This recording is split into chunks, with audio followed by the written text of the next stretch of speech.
आणि हिम्मत असेल तर वर्षावर जाऊन शिंदेंकडे हिशेब मागा असंही संजय राऊत यांनी म्हटलंय। किरीट सोमय्या यांची नक्कल करत संजय राऊतांनी हे आव्हान दिलंय। गणपत गायकवाड यांनी शिंदेंवर आरोप केल्यानंतर संजय राऊतांनी सोमय्यांना पुन्हा एकदा डिवचलंय। दरम्यान खुशाल चेष्टा करा पण कोविड काळातील घोटाळ्यांचा हिशेब द्यावाच लागणार असं म्हणत सोमय्यांनी राऊतांना प्रत्युत्तर दिलंय। आणि इतकंच नाही तर शिंदेंविरोधात काही पुरावे असतील तर कोर्टात जा असंही किरीट सोमय्या यांनी राऊतांना उद्देशून म्हटलंय।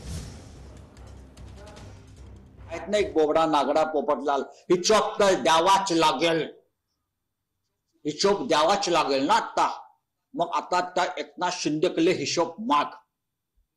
तुमच्या पक्षाच्या गणपत गायकवाडला सांगितलंय, काय सांगितलंय? सांगितलंय ना माझे कत्त्यावधी रुपये पल्लेत। अरे हिम्मत असेल तर जा वर्षा बंगल्यावर आणि विचार, हिशोब माग। ही बदमाशी बंद करा भारतीय जनता पक्षवाल्यांनो। संजय राऊत किरीट सोमय्याची भाषा वार्ता चेष्टा करतात, करा अशी मजाक।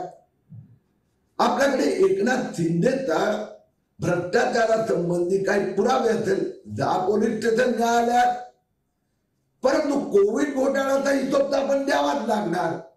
कोविड कफन, Covid remdesivir, Covid hotel, Covid hospital घोटाळ्याचा हिशोब तर राऊत साहेब द्यावाच लागणार।